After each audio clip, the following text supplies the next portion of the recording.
আসসালামু আলাইকুম এভরিওয়ান, আশা করি সবাই ভালো আছেন। আল্লাহর রহমে আমিও খুব ভালো আছি। আপনাদের সঙ্গে একটি হেলদি রেসিপি শেয়ার করব। সকালে ঘুম থেকে উঠতে একটু দেরি হলে আপনারা এইভাবে কোনো রকম বেলাবেলি ছাড়াই ঝটপট বানিয়ে নিতে পারেন।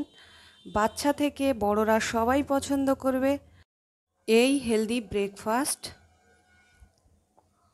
বানাতে বেশি সময় লাগে না, অল্প সময় আর অল্প উপকরণে বানিয়ে নিতে পারবেন। আর এই হেলদি খাবারটা বাচ্চারা প্রচণ্ড পছন্দ করবে। তো আমি সবজিগুলো এখন কেটে নিচ্ছি। পেঁয়াজ, ধনেপাতা আর কাঁচা লঙ্কা গুলো আমি কেটে নেব এখন।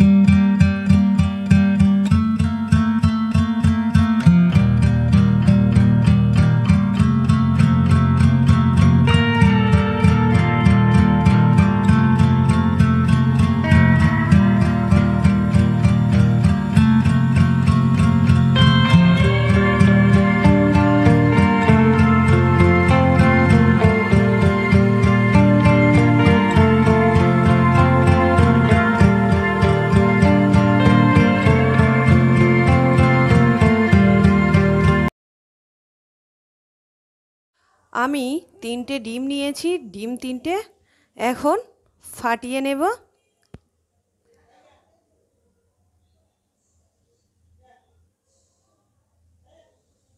ডিমের মধ্যে আমি দিয়ে দিচ্ছি কাঁচা লঙ্কা কুচি আর পেঁয়াজ কুচি।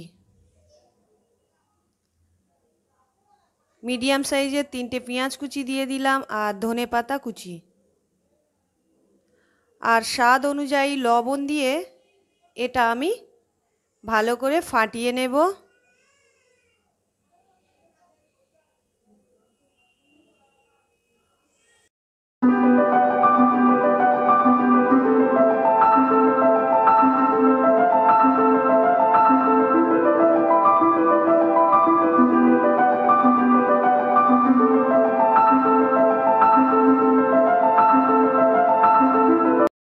ফাটিয়ে নিয়েছি, এটা এখন সাইডে রেখে দেব। এখন আমি ময়দাগুলো গুলে নেব।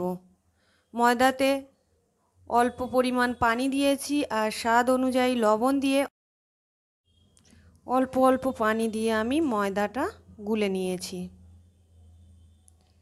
ময়দাটা বেশি থকথকে নয় আর বেশি ঘনও নয়, একদম এইভাবে গুলে নেবেন।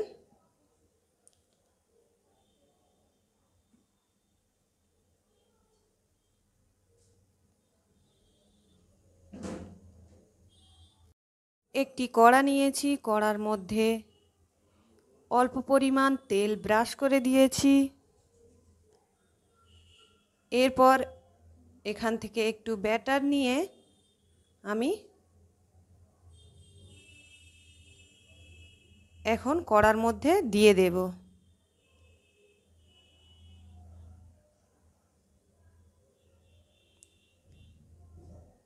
এক চামচ কড়ার মধ্যে দিয়ে দিয়েছি, দিয়ে আমি একটু হালকা হাতে এটা ঘুরিয়ে দেব। একদম গোল মতো করে এটা আমি ঘুরিয়ে ঘুরিয়ে রুটির মতো বানিয়ে নেব।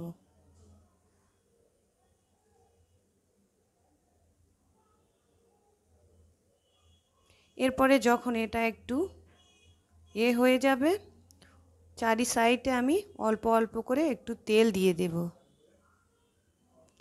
আবারও উপর থেকে হালকা করে তেল ব্রাশ করে দেব।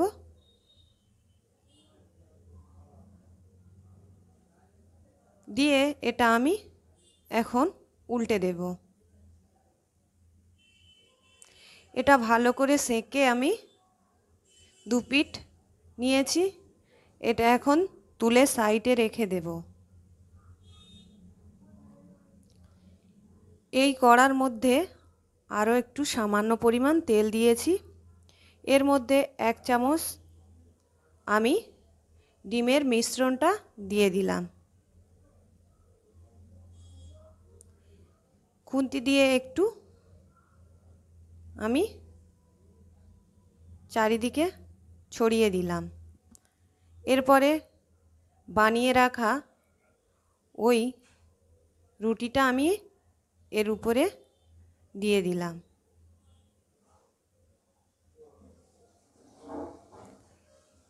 গোলা রুটিটা দিয়ে এখন উপর থেকে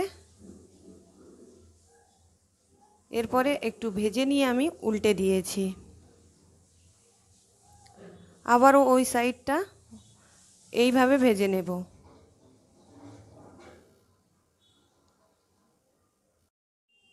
এরপর উপর থেকে টমেটোর সস দিয়ে দেব, দিয়ে এইভাবে আমি চারিদিকে লাগিয়ে দেব চামচের সাহায্যে।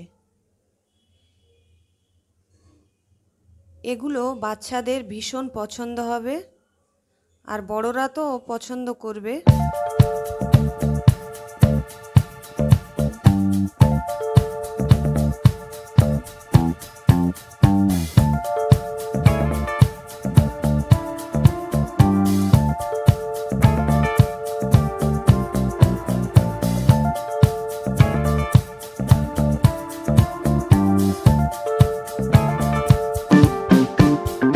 এরপর এটা আমি মাঝখান থেকে ফোল্ড করে নিয়েছি।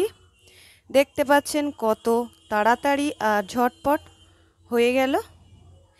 এইভাবে আপনারাও বাড়িতে বানিয়ে নিন। আশা করি আমার রেসিপি ভালো লেগেছে। ভালো লাগলে অবশ্যই একটি লাইক, কমেন্ট, শেয়ার করবেন। পাশে থাকা বেল আইকন প্রেস করবেন। সাবস্ক্রাইব করতে ভুলবেন না।